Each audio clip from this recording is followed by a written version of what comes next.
अगला कॉन्सेप्ट है हमारा greatest term.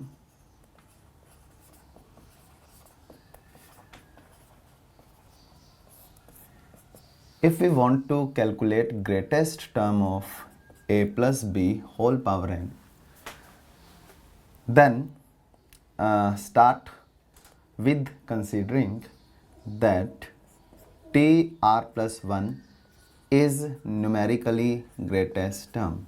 It is numerically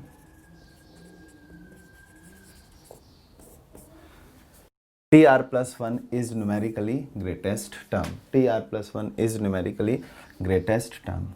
इसके बाद ये दो इन इक्वेशंस हैं, इन्हें सॉल्व करके r की जो इंटीग्रल कॉमन वैल्यू आएगी, r की जो इंटीग्रल कॉमन वैल्यू आएगी, ठीक है, r की जो इंटीग्रल कॉमन वैल्यू आएगी वही आंसर होगा।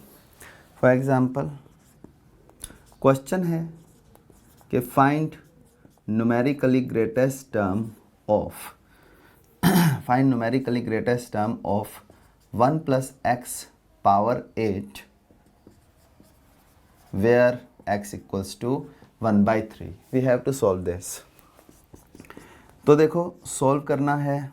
Late numerically greatest term be, क्या मान ली इसे, टी आर प्लस 1। इसे हम लोगों ने न्यूमेरिकली ग्रेटेस्ट टर्म मान लिया, it is T R plus 1। तो न्यूमेरिकली ग्रेटेस्ट टर्म ये अगर हम लोगों ने मान ली तो ये दो इन इक्वेशंस हमें सॉल्व करनी होंगी। एक तो ये this is 1 and T R plus 1 upon T R plus 2, this is 2। इन दो इन इक्वेशंस को सॉल्व करने के बाद जो कॉमन वैल्यू आएगी that value will give us numerically greatest term.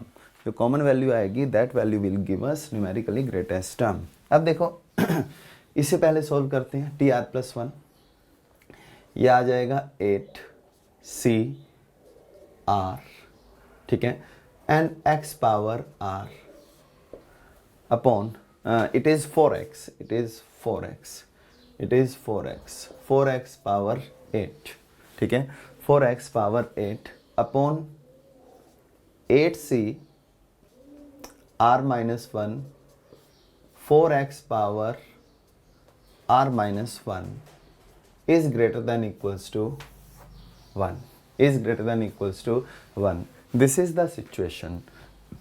Similarly, you will solve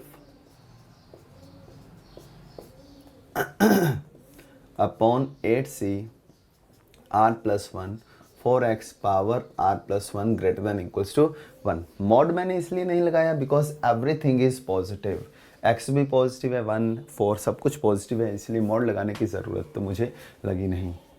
8 factorial r factorial 8 minus r factorial upon में है, ये तो पूरा कैंसिल हो गया, ये 4x बचेगा, अपॉन में है तो ये आया r minus 1 factorial 9 minus r factorial upon 8 factorial is greater than equals to 1 और बचा क्या ऊपर 4x, ठीक है। ये दोनों पूरे कैंसिल, r माइनस 1 पूरा, r बचा, ये पूरा, ये बचा, तो बचा क्या आपके पास 9 minus r upon r into 4/3 greater than equals to 1। ये अपने पास बचता है 36 minus 4r greater than equals to 3r, यानी कि 36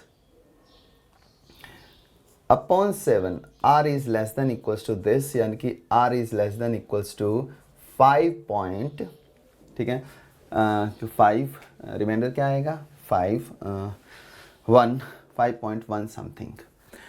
अब इसे भी सिंप्लीफाई करो, लेकिन मैं ये क्लेम कर सकता हूँ कि आंसर क्या होगा, जो भी r आएगा ना, r is less than equals to 5 point something, जो भी आएगा उससे जस्ट छोटा इंटीजर आंसर होगा, यानी कि answer will be r equals to 5।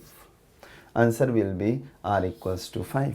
This is your answer. आप बेशक सॉल्व करके देख लें, सॉल्व करोगे तो यहाँ पर r greater than equals to 4 point something आएगा, इन दोनों का इंटरसेक्शन लोगे तो 5 ही आएगा, यानी कि 6th term will be the numerically greatest term. Next जो टर्म है, नेक्स्ट जो क्वेश्चन है वो है, लिखें आप,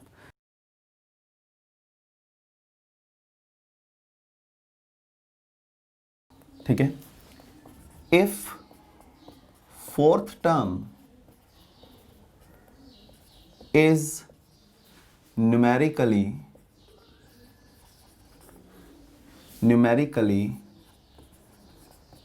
greatest, then find range of x, then find range of x, ठीक है। if fourth term is numerically greatest then find range of x, चाहिए क्या, fourth term that is numerically greatest. मतलब ये हुआ कि T4 upon T3 is greater than equals to 1 as well as T4 upon T5 is greater than equals to 1. We have to solve these two inequations and the common value. हाँ, एक और चीज, इन्होंने कहा fourth term is numerically greatest, यानी कि यहाँ condition given है, पिछले क्वेश्चन में कांस्टेंट टर्म्स थी, यहाँ x वेरिएबल है, तो अगर इन्होंने बोल दिया कि ग्रेटेस्ट, यानी कि fourth term will be greatest, no other term will be either equals to और ग्रेटर देन 4। मतलब यहाँ पर हमें ऐसे चलना होगा कि अगर फोर्थ टर्म ही ग्रेटेस्ट है तो fourth term upon any term must be greater than equals to 1। अगर फोर्थ टर्म ही ग्रेटेस्ट है तो ये कंडीशन सेटिस्फाई होगी ही, ग्रेटर देन 1 होना चाहिए, ग्रेटर देन इक्वल्स टू 1 नहीं। क्यों बोल दिया गया, क्या फोर्थ टर्म ही बड़ी है, बराबर कोई नहीं है उसके, that is why we have to take this situation.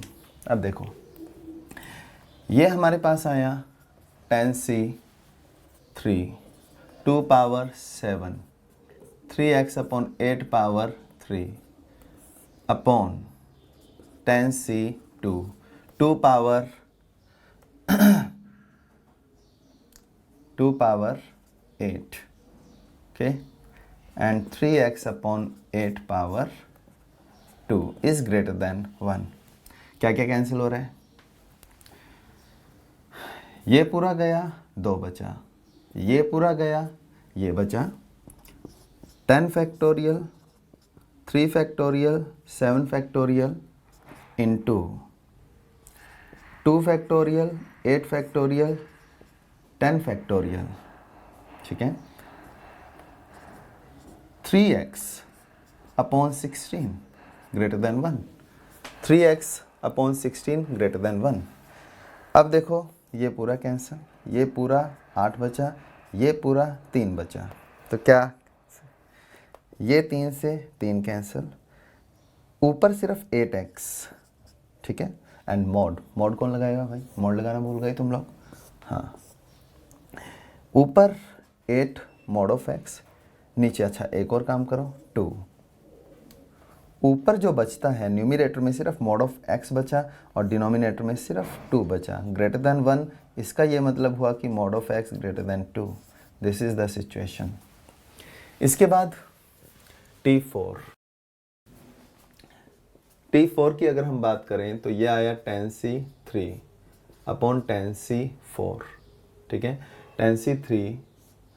10c3 upon 10c4, 10c3 upon 10c4, ये 2 power 7 and 3x by 8 power 3, और ये 2 power 6 and 3x by 8 by 4 is greater then 1।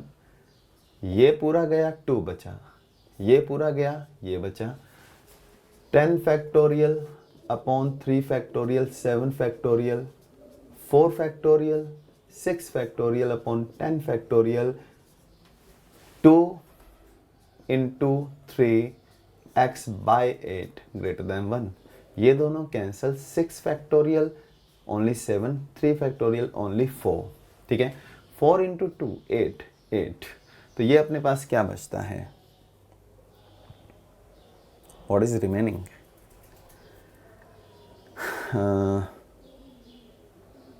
mod of x, there is some mistake, oh sorry, this is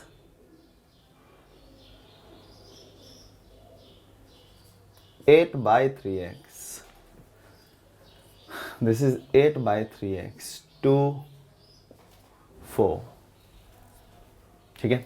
तो ये अपने पास कितना आ गया, ये आ गया 64/21 x ग्रेटर देन 1, यानी कि x की जो वैल्यू है मॉड ऑफ x, मॉड लगाना फिर भूल गया, मॉड ऑफ x को हम क्रॉस कर सकते हैं 64/21, मॉड ऑफ x की वैल्यू इससे कम होगी, this is 2, this is 1, from 1 and 2, mod of x greater than 2 and mod of x,